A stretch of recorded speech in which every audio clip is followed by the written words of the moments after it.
Salut tout le monde, c'est Pavel et le projet Mind the Cash, vous êtes sur la chaîne qui est consacrée aux investissements et au trading. Par cette vidéo, je commence la nouvelle catégorie, le nouveau portefeuille ouvert que je vais mener sur la chaîne Mind the Cash, que vous avez beaucoup de fois à me demander. C'est le portefeuille des REITs, le portefeuille des foncières cotées. Moi, je vais utiliser l'acronyme américain, REITs, Real Estate Investment Trust, plutôt que les foncières cotées, ce qui, je pense que le REITs, ça c'est l'acronyme que vous allez retrouver plus souvent dans la presse anglo-saxonne, dans la prise financière en général.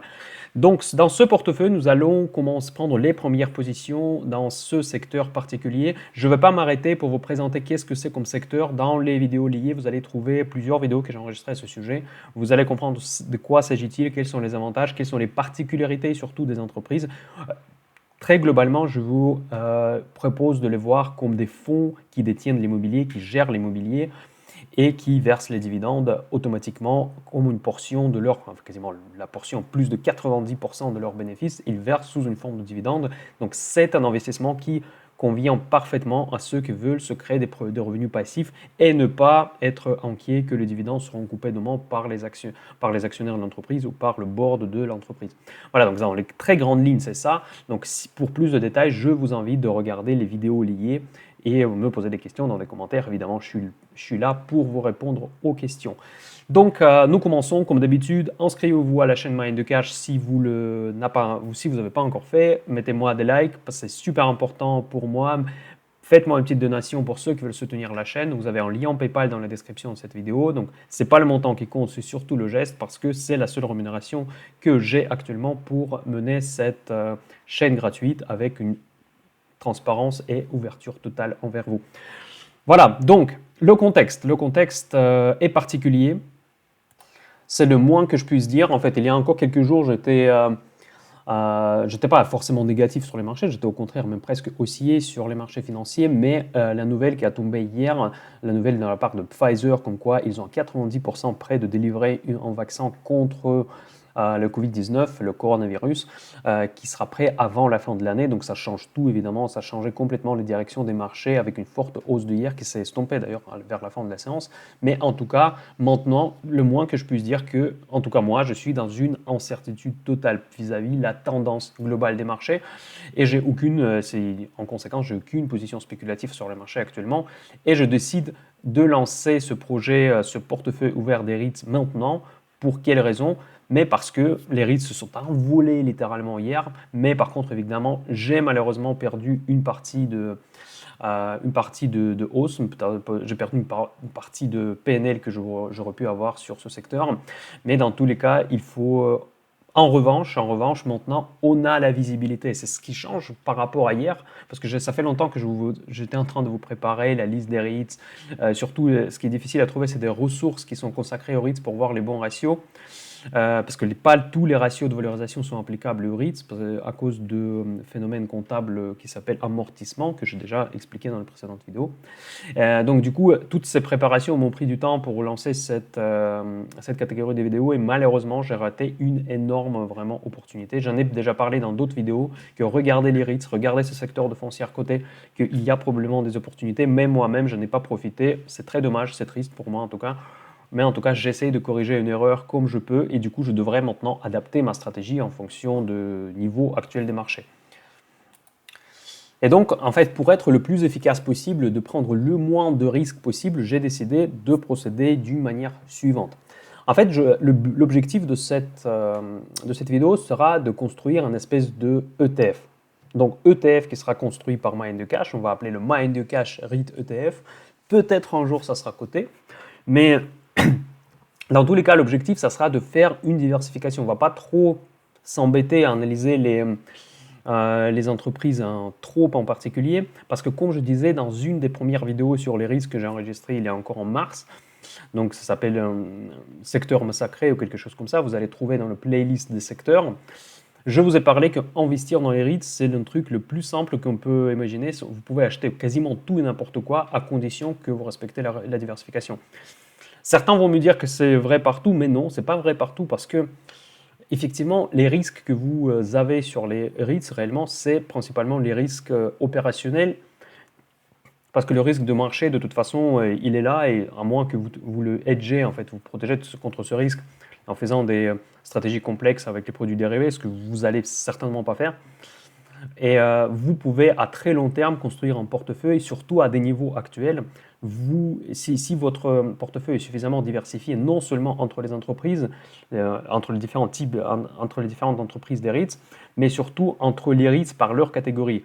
Parce qu'il y a différentes catégories des REITs, ceux qui possèdent des centres commerciaux, ceux qui possèdent des résidentiels, puis des bureaux, des stockages, des data centers, même pour les tours téléphoniques, parce que d'ailleurs l'histoire de 5G peut être assez intéressante en fait à investir via les REITs. Donc, bon, il y a tout un tas de types de REITs qui existent aujourd'hui, et du coup, votre objectif, c'est de se concentrer sur à très long terme. Là, je vous propose vraiment de voir ces investissements comme de très long terme, de construire un portefeuille qui sera correctement balancé et on va taper dans le secteur qui est le plus en difficulté aujourd'hui. Par exemple, aujourd'hui, ça sera les malls, en fait, c'est les centres commerciaux.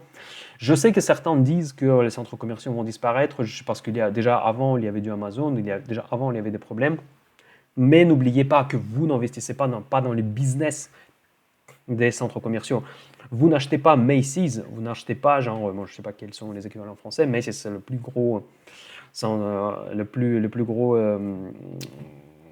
réseau, on va dire, des malls aux États-Unis. Après, vous n'investissez pas dans Marks Spencer dans le UK.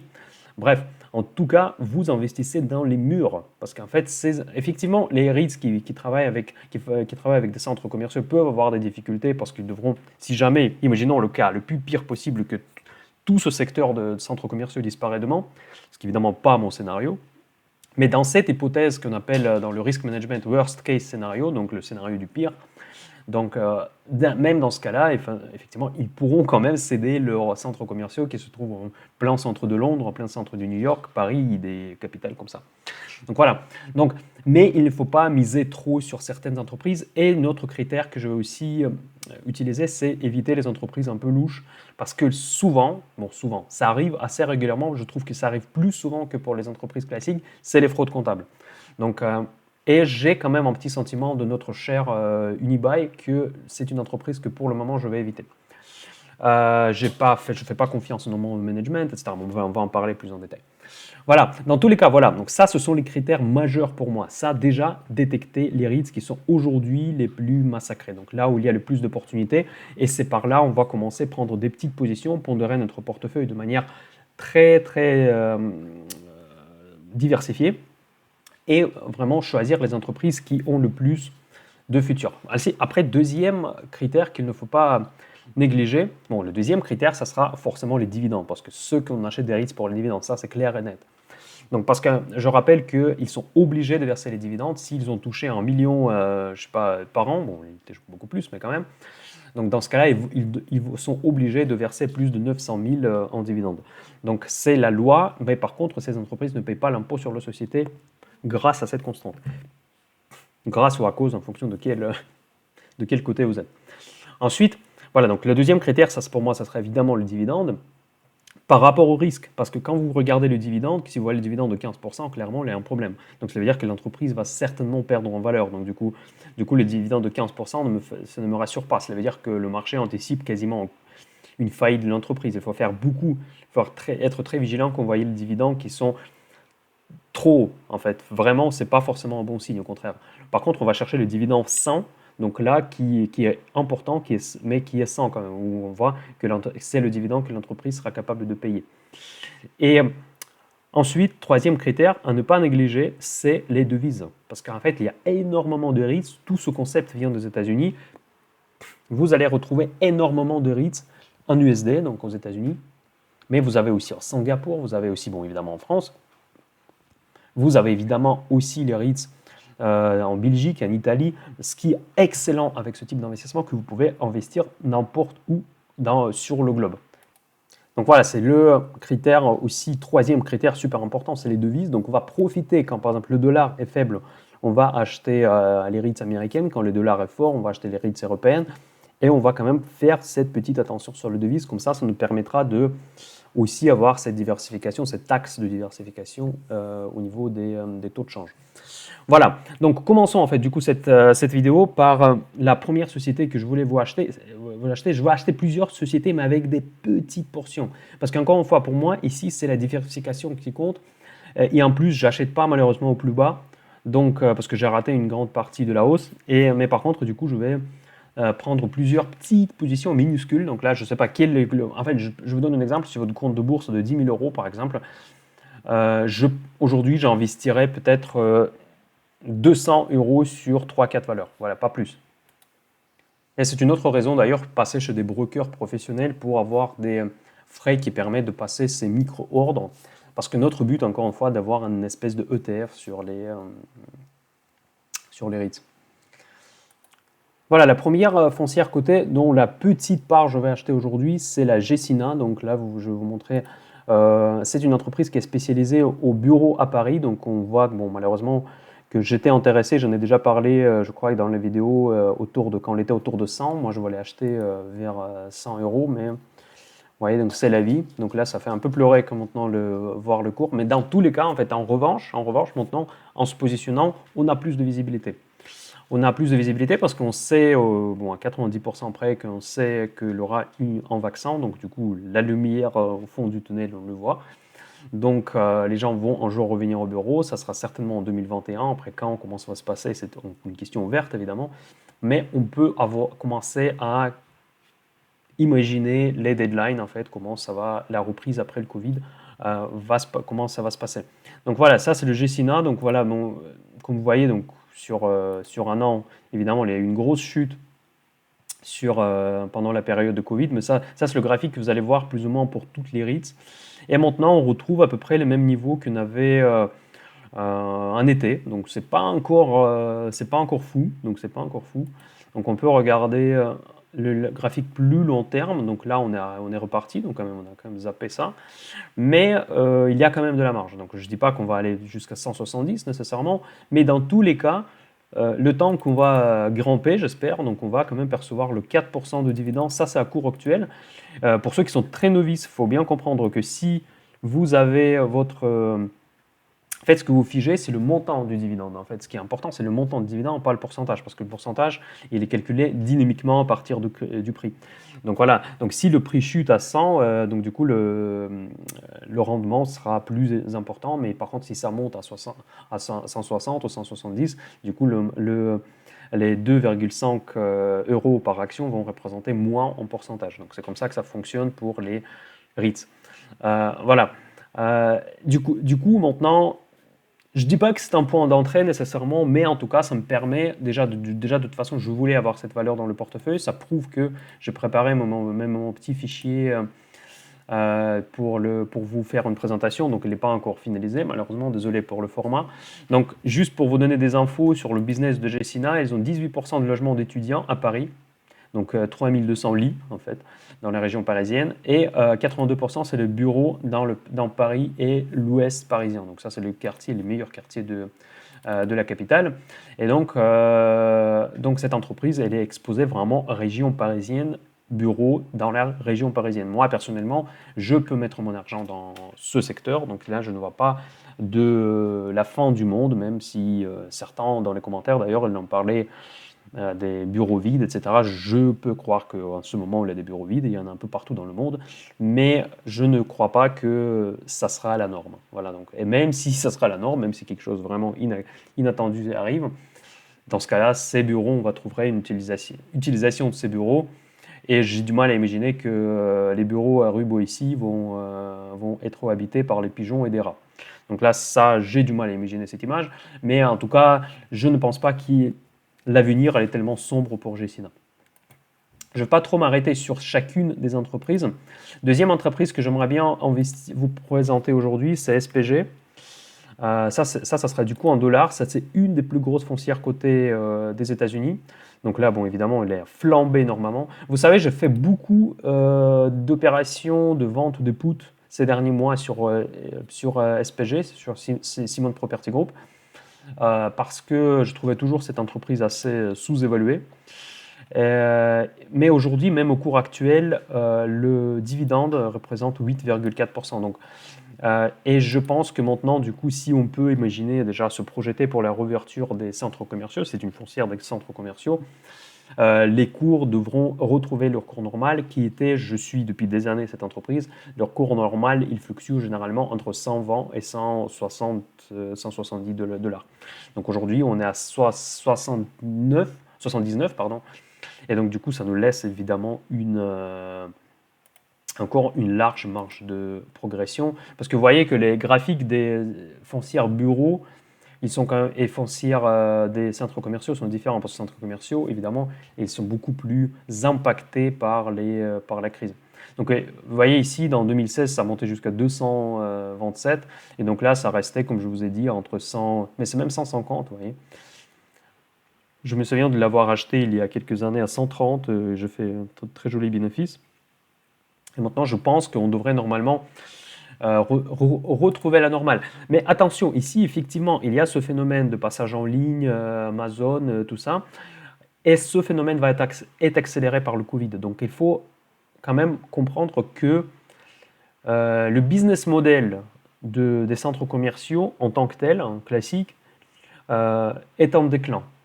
Est-ce que ça va se répercuter directement sur le loyer que touche Simon Property Group? Probablement. Mais est-ce qu'il y a un risque que ces centres commerciaux n'auront pas d'utilisation?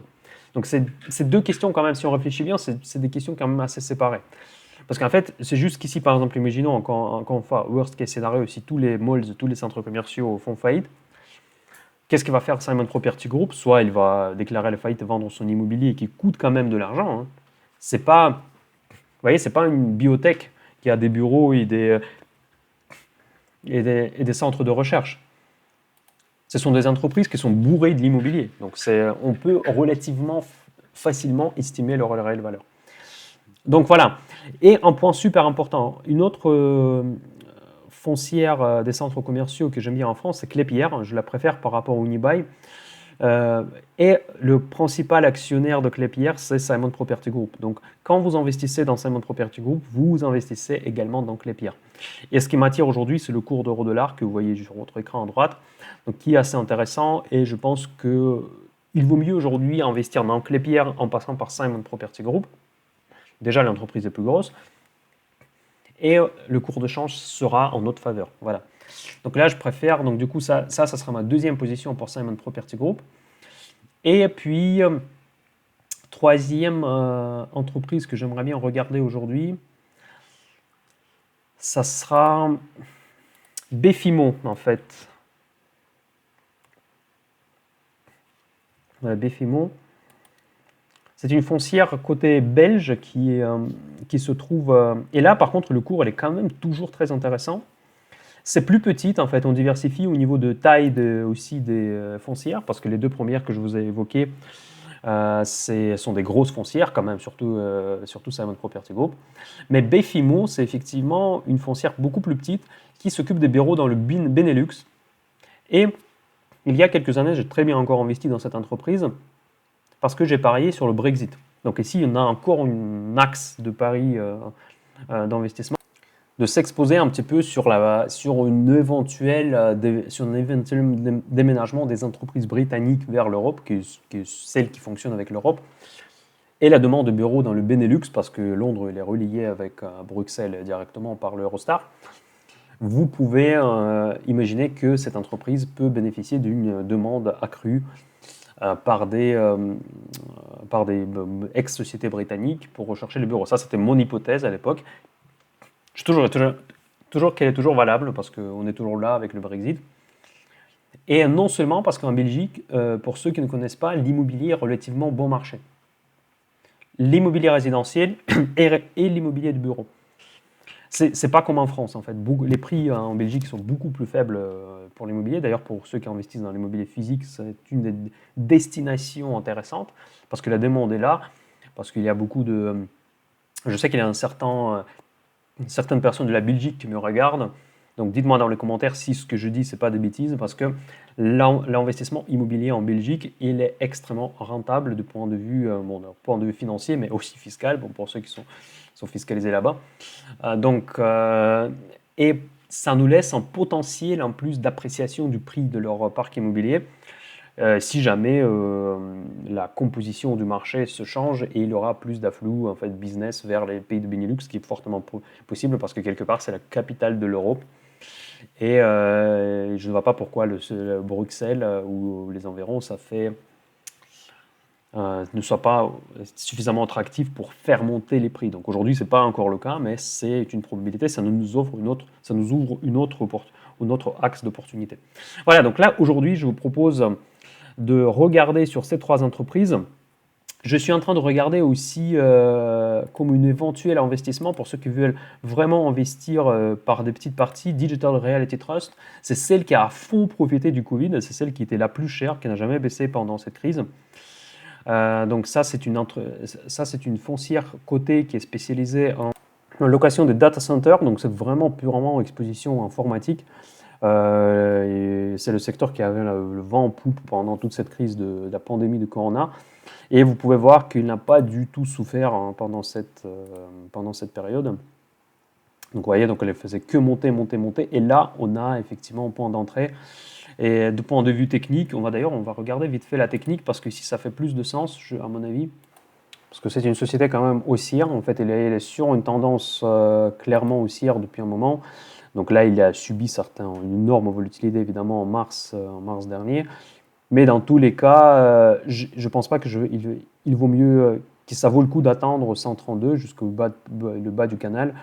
Moi, je vais en profiter, encore une fois, par une petite portion pour y investir dans cette entreprise avec un fort potentiel et qui est déjà haussière. Donc, du coup, vous voyez qu'on a repéré 4 entreprises. Je sais que c'est beaucoup pour un investissement d'un coup.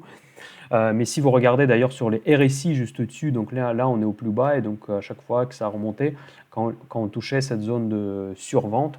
Donc maintenant vraiment pour moi c'est le momentum peut-être d'essayer de rentrer sur cette entreprise. Donc là on a une diversification. Première REIT des bureaux parisiens, donc là c'est le secteur que nous connaissons tous, c'est proche, c'est compréhensible pour nous. Deuxième REIT, CSPG, c'est les malls, c'est les plus risqués, mais ça détient aussi la Klépierre qu'on connaît un peu peut-être mieux, mais par société mère plus grosse. En plus, on bénéficie de $ qui est actuellement faible.